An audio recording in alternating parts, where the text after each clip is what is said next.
Hello, I'm David Hunt and welcome to Bent TV. My guest today is someone I've known for a fair while now. He's an event producer, producing some of the biggest dance parties over the years here in Melbourne. A coach for diving along the way. God knows what happens there. He's done radio in the nude. He's part of the only brother and sister team on radio. He's also got this business, which is a performance mindset coaching. And we'll get into that because he coaches AFL players and the like. So let's welcome him. He's well known in the LGBTIQ community, and especially if you like to go to a dance party and go, ooh, ooh, that's the man. That's the man.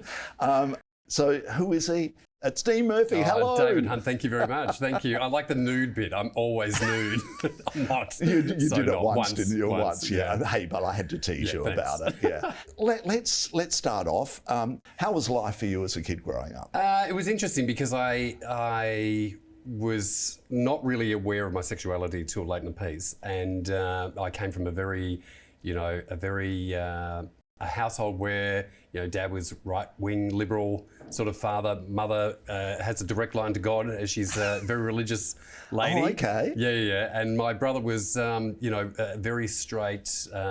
He knows it, and I know it. We all know it. He's bogan, and so my being able to work out what was going on with me, it took many years because it was kind of like, it just wasn't the thing that there was a lot of homophobic jibes and whatever in the household. Oh, okay. In regards to in that period of time, it was going back many years.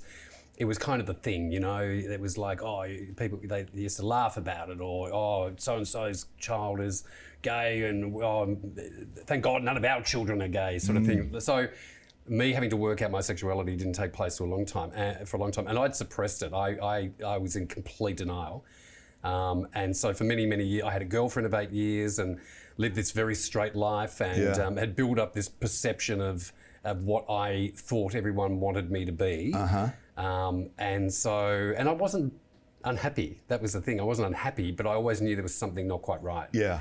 And denial's a really strong emotion. So, you put yourself in that position for many years and you can suppress yourself so much.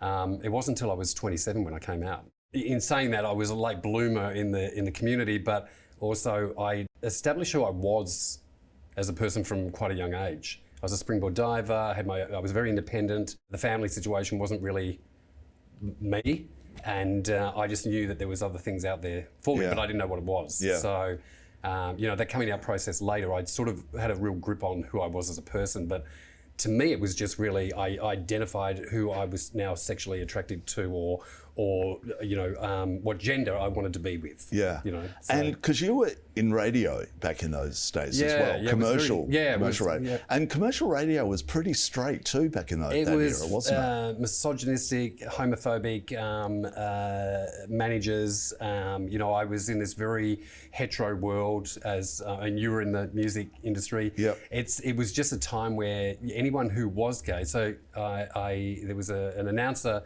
big-time announcer who I was friends with, who wasn't allowed to really come out. Their belief was if he came out, then it would crush the thoughts of the middle-aged housewives in the burbs who actually were listening to the station. Does that make sense? So it's kind of like, it's all perception, and we can't have the perception of someone being gay on air. Yeah. So, which is a totally different story now. Oh, 100%. And if they had let that happen back then, I reckon they would have been a winner. Absolutely. I just think it was in the management of that kind of stuff was in the hands of the wrong people. Yep. It is a different world now. We've got every mainstream radio right across the board has community representation. So it's actually really good. It's a good space to be. So tell us, when was the big moment? When you realised, So I think I was around 25. Yep. And my girlfriend at the time, her twin sister, insisted she wanted to go out one night.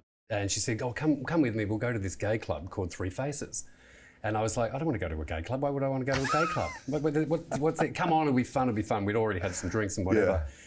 And I remember going in, and we ended up on the dance floor, and it was like someone had taken a sledgehammer and whacked it in. Wow, yeah, it was actually, I looked around and I went, because I'd never felt overly comfortable in straight clubs. Yeah. I knew there was something that I was putting on some persona, but there I didn't have to be. And it was like everything that I had suppressed for many, many years just came to the surface. Wow. It took me another couple of years to get my head around it. I was still in a long-term relationship, and I had, business that I was doing, and so in your mind you go, how, and you try and push it down even further. Like but there's some point in time you got to deal with it.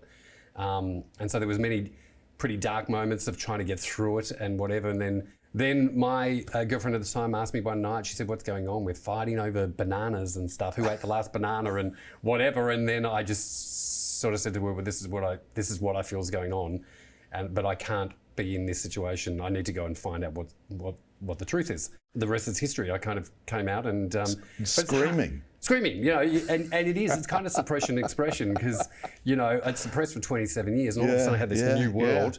Then I end up, fast forward a couple of years, I'm on a Mardi Gras float. It's a massive penis with wings in Oxford Street, going up the street with marching boys behind me, and I'm waving a big flag. That's how your life can change really dramatically when you, and I say to people all the time, don't fear that moment. If you're going to come out and express yourself, don't fear it. But Dean, it's such a personal thing, because mine was a similar thing. I came out even later than that in life. But it's such a personal thing. Don't rush it. But the kids these days, back in the old days, it's true. The kids these days have got it so easy. You can 100%. Come out. 100%. I've got a lot of younger friends who actually, they help me with the events and so forth and whatever. And their journey, their process of coming out it doesn't feel as intense, because they have so many more role models. And people in the public eye, whether it be sport, business, or entertainment, who are coming out. So, but school's different now. School's different now. You can come out at school and everyone's fine. I hear some great stories now. There's a trans student at one of the private schools in Melbourne, and the school has fully supported the transition. Fantastic. Which is amazing, because when I went to private school that years ago, that would never have happened. So I think the role models and times are changing, and I'm excited for that younger generation, who hopefully we get to one day where it is not even an issue. Like the process of coming out is so easy, and you don't have to even think about it, and you don't have to worry about it, and you don't have to label yourself straight away. You can just be who you're going to be. Let's talk about these events you put on, the dance parties. Yes, right. Because how many years did you start? Well, I got it. I fell into it by default. I was running the and I was on air at the radio station at Fox. I had a friend who said to me, how would you like? How about we run one of these parties? And I'd never done one before, and I was thinking, okay, but I'd always liked the concept of it, because to me, it felt like it was a chance for people to hear awesome music. And one of the first ones I ever went to was the Red Raw. And I walked in and I said, I'd like to run one of these, because I could see what needed to change and what you could do to even make it even better. And so to me, it was always kind of like bringing people together actually it's a chance for them to escape the normal 9-to-5 existence. Because for a lot of people, they work 9 to 5, life can get really mundane. And so for the big events and the parties, it's a chance for people to go, well, I've got something to look forward to. I can't afford that overseas trip this year, but you know what, I can go to a party and it's, and lose myself in the music and the atmosphere and the entertainment and so forth. So, and I was only going to do one. So we were only going to do one party, and that's sold out and went through the roof, and people kept talking about it. And so we thought, we'll do the next public holiday and so forth. And then it just went from there. And every year I've said, I'm only going to do one more. And then they come and it sells out. And because what I put on is an energy. The music is always high energy, vocal based. It's a chance for people to dance and sing and just enjoy life. And I feel like that's the reason why they keep coming back. So yeah, that's pretty much how it all happened. And they're pretty much a gay. dance party, aren't they? We've always looked at it as like it's a chance it's open to anyone. Yeah. But and we probably end up with 10 to 15% of the straight community who will come and enjoy, Yeah. and they always walk out going, "Wow, if only we had something like this in the straight world." It's just different music, different sounds, but our energy levels have always been fun and exciting and energetic. And do you still do any? Yeah, I'm still doing them now, but it's look. But you don't do as many anymore. No, I don't do as many anymore. Because you were doing them almost every major I was doing holiday, Sydney. We ran Harbour Party in Sydney. We were doing Day Wash in Sydney. It was a big party up there. I was doing, at one stage in time, I was doing about 15 big ones a year, Melbourne and Sydney. Wow, that's a lot. And running a weekly club night in Sydney. Right. Where I'd fly up on Saturday, work all night and fly home on Sunday morning. Wow. So did you continually made money out of them? Yeah, look, there was times where you went through some tough times, but then you'd have to reinvent yourself again, and it was.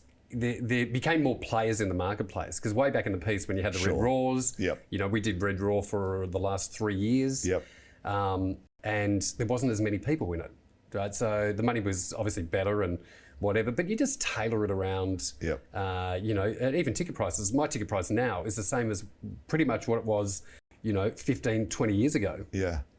Because, the marketplace has changed, but we still, at the end of the day, you can take away everything in there. But if the music's good, they'll still come back. Yeah. So how many would you do a year now? Now I do probably 6 or 7. Oh, big ones. that many still? Yeah. Okay. Yeah, so the public holidays we still do them, but some are smaller venues. Yeah. And just for the sheer fact that I find the less I do, the more people are hungry for it. Yep. Exactly. So it's sort of like it's that marketplace where they get excited about. Yeah. Now, diving. Yes. Where did that come from? As a kid? Yeah, so I started started diving when I was 12. Right. Why? Why diving? Because Mum made me choose between roller hockey or diving. Roller hockey. Yeah, I was a speed skating champion, right? Hey. Yeah, when I was really young, and so I was into roller hockey, and she said, "Oh, you can only choose one or the other," and I just started springboard diving because I won this little school comp. And next thing I found myself, I thought, look, diving, there was this adrenaline rush that I couldn't get from anything else.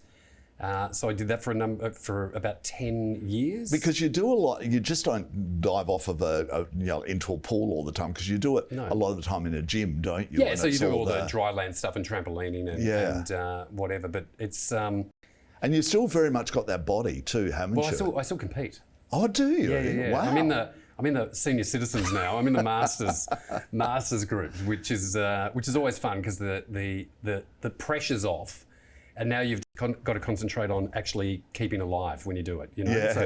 Can't do all the stuff I used to do when I was a kid, but it's still fun and it's great. And I tell people all the time, if you love what you did as a junior, if you can follow that into your later life, it makes all the difference for your mental health and your week. Yeah. And then you started coaching a little bit with diving. Yeah, so started coaching about 20 years ago. Yep. And I coached for a whole bunch of elite schools in Melbourne.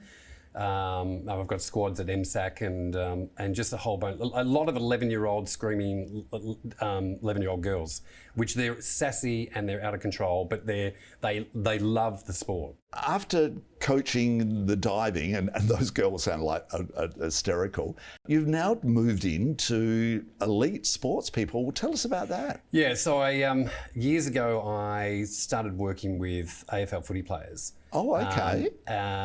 It happened by default. I'd done a number of courses where it was about mindset work and visualization, hypnotherapy, all that kind of stuff. And I never thought I was going to use it. I just did it as an interest piece. Okay. And then I bumped into a Collingwood player years ago and started talking to him. And I said, well, who does all your performance enhancement therapy at the club? And he said, I don't even know what you're talking about. I said, well, when you've got something wrong with your game, who helps you overcome that? And he goes, well, no one really. It's all about getting out in the field and whatever. So I started working with him, and what I realised is there was a marketplace for people, sport, business and entertainment who get to a point in their careers and they might hit a wall, and how do they get over that and take their career to that next level? Yeah. Because it happens right across the board. So I just did a lot of research on it. I started working with a lot of business people, sports people, entertainers, because I obviously grown up in the world of radio, so I knew a lot of them. And what I realised is there is so many people who actually want to do better in their careers, but when they hit those walls and those hurdles and those barriers and whatever, can't get over it because they don't know how. So I take them through this amazing process that I've developed over the last 20 years, and it works really well. Like it's actually, Fantastic. it is. I love seeing people get from one position to another position. If they're goal orientated and they're chasing success and they want to better themselves in any way, shape or form. I like seeing them being able to overcome all that kind of stuff. So I think it's great. But it's now led, and through COVID, I believe you've written a book. Yeah, I decided to write a book because years ago, growing up as a kid, I'd struggled at school because I have dyslexia. And so years ago, I was afraid I didn't know what it was. Growing up, I had no idea. I just thought, oh God, I really struggle reading, and that was affecting what I could do as being, academically. But in those days, no one ever knew it. And if you couldn't read, you were considered dumb. And so I just did everything in my power because I was actually quite good at being able to get around no one knowing that I had this problem, right? I think a lot of people did that. Yeah, totally.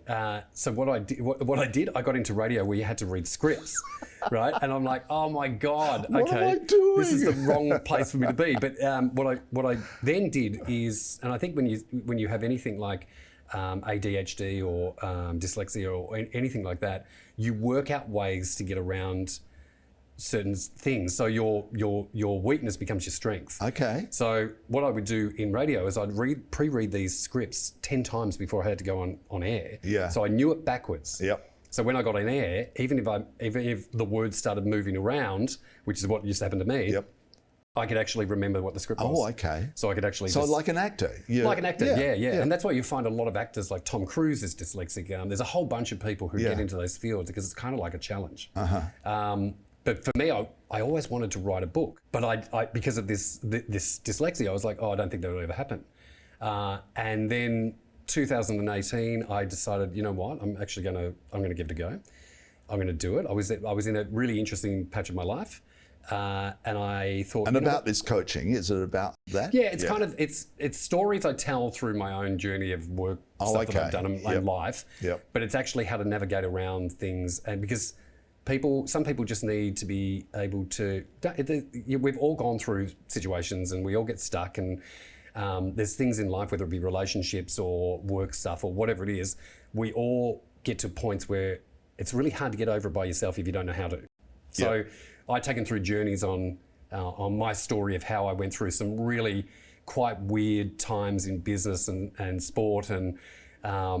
Things I've had to deal with in my own world, and then transfer it into funny stories, and then actually show them how to navigate around it. So when we got into COVID, I thought, well, I would do the radio show in the morning, and then I get home, I'm in isolation. What am I going to do? You know what? I'm actually going to sit and I'm just going to write. So I just wrote my way through COVID, and now it's ready to be published, which is good. So, and how was that whole process? Did you love it, or did you find it interesting? hard? I found it really. I enjoyed what I was writing, but I found it a real struggle because it's just you and the computer. And every day it's a lonely process. It's a real lonely process, and so then you'd go back and go through it, and then you didn't like what you'd written, so you'd have to go through it again, and you edit and edit and edit and edit. For me, I'd wake up because of the way I'd write with this dyslexia that I have. I would wake up the next morning and read it and go, wow, all the sentences are around the wrong way. So I'd have to go and edit that. So, so the process took quite a while, but when I got to the end of it, I was like, yeah, tick that and see how you go. To me, it was a challenge because all the stuff I've been teaching these sports people and entertainers is face your fear. And if there's something in this world that you want to do, don't ever let anyone tell you can't do it, including yourself. And that was one big thing that I thought, you know what, I just need to tick that box. And it's very cathartic writing a book because there's a lot of stuff that you put on the paper about your own life that you go, wow. Okay, your coming out stories and your work situations and the good times, the bad times and things you've gone through. And, I grew up in a world where through radio and through parties and whatever. There was a world of not quite rights, but good at the same time. So, it's anything from, in the book, I tell about the journey of people in my life committed suicide and the drugs chapter and things like that people, I feel if you picked it up at 18, you would look and go, right, okay, that's what I'm going to be confronted with. Yep. And that's how I can navigate around it if it happens to me. So, yeah. Fantastic. Oh, congratulations on getting it to this stage. Yeah, now. So the next stage, and you've handed it on to an editor now. Editor, and they're quite keen to take it to the next stage, which is publishing, which is great. Fantastic. So, you mentioned that you're on commercial radio. Then all of a sudden you took a real, U-turn, and you ended up being program director, they used to be called back then, at Joy. Yeah. And you did it twice. Yeah, I know. Are you crazy or what? Look, it's Joy is I'd come out of Fox. I've been at Oz Stereo, Fox and Triple M for 13 years, and I one day turned up at the doors of Joy to buy some advertising to run the parties. And when I was at the front desk asking the receptionist, can you put me in contact with who I need to buy an ad through? All of a sudden, the guy who was on air stormed out of the studio, cracked it, and said, "I'm out of here, I'm not coming back," and left the station. So the poor receptionist goes, "Well, there's no one here, what are we going to do?" And I go, look, I can probably help you out because I've been in radio. Yep. Let me jump in the studio. And it so happened the panel there was the same one I worked on years ago when I was in Bendigo. Whoa. And so I went and navigated around that, and I sort of went, and then the program manager came in and said, "Oh my God, do you want to do this shift?" I went, "Oh, okay." So that's how it kind of happened. And wow. Then The wonderful Community world radio. of... You see, that wouldn't happen now because it's going a bit more professional as well. Yeah. So but I love that story. Yeah, it's weird because it's... Is that in the book? It's in the book as well. Because it should be, yeah. But it's one of those... Joy is a really interesting radio station because it is 100% built on passion from the people involved in it. Yep. And it does cut through to so many people who actually don't have connection with the community. So my favourite moments of all time, take away everything else we do, is when we get those messages from the country kids and country people who go, "This is my only connection with the gay community." Yep. And so therefore that makes me go, this crazy little radio station needs to keep alive because it does so much good. And so I did the program manager job a couple of times, and now we're doing breakfast radio 5 days a week. 5 days a week with your sister. It's not. It's when you're at school when you're 5, and your teacher says to you, "What do you want to do when you're older?" You don't put up your hand and go, "I'm going to work with my sister on community radio." Like, it's not the dream job, but it's fun, and she's hilarious. And you've got a great, your brother and sister. Do you argue in real life? All the time. Do you? Yeah. Okay. And then when we get on air, we try not to, because we try and keep it professional, but there's moments where we forget we're on air, and then we'll have a blue. Yeah. And then people will ring up and they go, "Oh my God, that was so funny, whatever." And we're like, "Well, actually, no, we're actually having a fight. We're having a meltdown here, thanks." So, no, but she's I always refer to her as Anna Murphy, my sister. Anna Murphy, she is very funny. Well, she does a bit of stand-up, doesn't she? She does some stand-up as well, but she's an ally, and an ally in that position as full-time breakfast didn't come without its own struggles, because there was a lot of people who were like, "Well, does that fit in with what we do here?" Because she's an ally. And she'd proven herself time and time again that whether you're an ally or whether you're, I think now is a really good time for Joy, because we open the doors and you're all welcome. Everyone's welcome. And should be. If you've got something you can assist and help Joy with and help Joy grow, then it should be open to everyone, and it is, which is great. So here you are, and you're doing that with your sister. When did she find out? Because she's a younger sister. And I'm going somewhere with this. So when did she find out that you were gay? And was it at the same time that you told your parents? Because from what I've been building to this, because I can't wait to hear this story of you coming out to your parents. Because She knew something was going on. Right, okay. What's the age difference between the 2 two years. of you? 2 years. Oh, which hardly anything. Yeah, and she knew that there was, she'll kill me for that, it's actually 3. But she sensed it, and because we got along really, really well, we were like, really good mates, she just asked me point blank one day, and I was like, yeah, I'm still trying to work it out. But she was really supportive. Like, Anna has an amazing ability. She loves the gay community. Yeah. She's the greatest ally a community could ever have. She's just very supportive and whatever. So then the next stage was I broke up with my long-term partner. Then I've got to tell the parents. So. And the long-term partner was a girl at that stage, right? Yeah. So, and that was hard. That was the hardest one because. And did you tell her that you were gay? Yeah, she asked me one night what was going on, and I had to. I said, "Look, I think I am, and this is what I've got to deal with." Right. Okay. Because you did hint at that, but you didn't actually say that you told her that you were gay. Yeah. So I told her one night, and then we just, we had to deal with that, and it was just before Christmas. It was about a month before Christmas. Yeah. And we didn't want to tell everyone just before Christmas because we didn't want to ruin their Christmas. So we were all sitting there at Christmas, and we knew, and then the family didn't know, and they knew something was going on. But then I had to tackle the parents. Now, when you've got, and my mother is a beautiful human being, but she has a direct line to God, right? She literally has saved her church a million times, and she's God's right-hand man, And so telling her was quite intense. Did you do it at the same time? No, I did you it did separate. Yeah. Oh, So why? Only because she asked me. Oh, did she? What was going on? Because she did Anna dob you in or something? Because my girlfriend at the time was almost like the daughter-in-law that she always wanted. Okay. Right. So she had in her head marriage and whatever. Next thing, we're broken up. So she was like, "What's going on?" And so knowing that this was going to be a real struggle, because her struggle with at the time, mind you, way amazing now. But at the time, it was like, well, she's going to have to deal with the fact that her son's gay and she's got this connection with Christ. And so how is that going to work, right? So it took a bit of time. And I can say to anyone, if you're going through that with parents who are religious or are anti it or whatever, time does heal all. Of course. And so...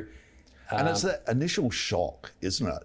It's a shock. Yeah, and which it shouldn't be. Yeah. And I think it's a lot more accepting now. Yeah, a lot more accepting now. I think the biggest shock was I had this persona. I built this image and everyone believed it. So the problem with it is when you don't live your authentic life, you not only run the risk of hurting yourself if you don't do it sooner than later, you actually run the risk of hurting those people around you, because all of a sudden everything you've told them, everything you've expressed to them, they feel it's a lie. Right, so all of a sudden it's like, well, they've got to deal with that as well. So she didn't cope she was okay, but she didn't cope for a long time. But telling Dad was even harder. So she hadn't told him in No, well, she then told him that something was up, you need to call him. Right. And so he rang me and was like, well, we need to meet at the local pub on this date, this time, right? So then she had told him, and so then he got there and said, "Oh, your mother's told me what's going on. No one's going to know about this, right? This is never going to come out. As far as meeting anyone that you're ever going to be with, this is never going to happen. None of our friends are going to know." Wow. That's his background. Yep. That's that generation. Yep. Of course. So I mean, that's hard to hear from a father. Him saying that he'll never accept it was kind of like, well, it's difficult, but I was also a lot older. So I went, well, if he cuts me off or if there's no communication, I've established myself to who I am. So that's his problem, right? But then you know what, like I said to you, time heals all, because if you fast forward to these days, he's the first person to greet all the gay orphans at Christmas time when they rock up at the doorstep. Fantastic. And he loves it. Yeah. And he's embracing and... What about your mum? Yeah, she's good. She's actually really good. When it came to marriage equality, I was overseas just before they announced it. I was getting back and I thought, well, I need to find out where they sit with this. And I rang them. I was in Santorini in Greece. And I said to them, well, I need to personally know where you're going to vote. because it kind of might. I need to know where you're at.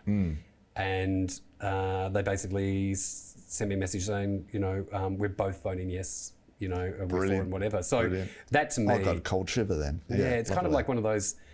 It was so much time. Yep. Since they had to go through the first lot and how anti they were of me coming out, but to get to that point where they were voting yes was like, it was pretty overwhelming, because it was kind of like,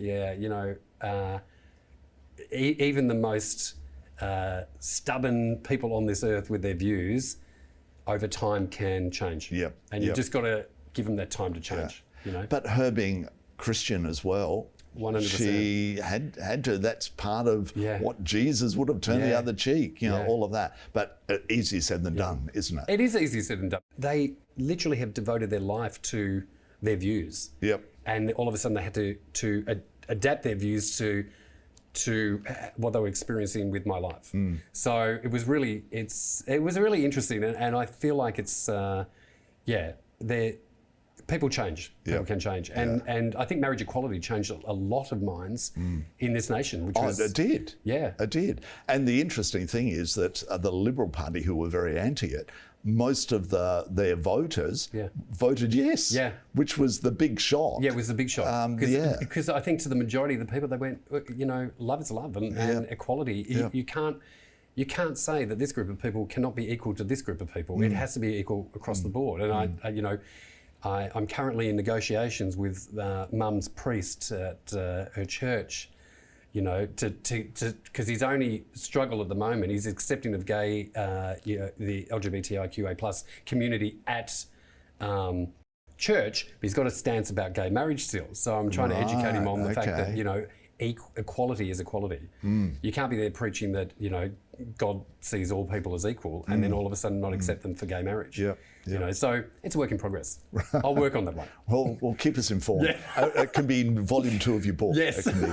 And is that story about you coming out in the book? Yeah, there's bits and pieces of it. Yeah, Right. It was pretty much the struggle and the mindset and the suppression of my life, and then coming out, and how I explain to people that you will go through the expression factor, and it can be really weird, and you can have some moments where you go, oh my God, I'm going to look back on time and regret that. But that's what you have to go through, because the same amount of suppression that you've created in your life is going to come out with the same amount of intensity in expression. So I did all crazy things at that time, things that I never thought I'd ever do. But it was part of that whole learning how to express yourself, and the gay community was like, it was just an amazing new place for me to be. So when I started running the parties, it was kind of like, I love this, because I can help people really have an amazing time and just have that sort of wow along factor. with their tribe, along with their people. With their tribe, and a safe space, an inclusive space, and a place where people felt comfortable kissing their partner, or just being free to express themselves where they couldn't do it at straight clubs or in the broader community. So it's changed a lot. There's a lot of festivals now, and big parties and whatever, all very, it's very mixed, which I love that. I love that. But, there's still a place for it. Still a place for exclusively gay events, because we still need to fight a little harder to break down more walls. Exactly. Thank you for Thanks. chatting with me today. I feel like I've talked a lot. Well, you have. It's your story. Yeah. So, Thanks. Dee Murphy, thank you so much Appreciate for chatting with me today. Thank you. I'm David Hunt, and you've been watching Bent TV, and we'll be back again real soon. See ya.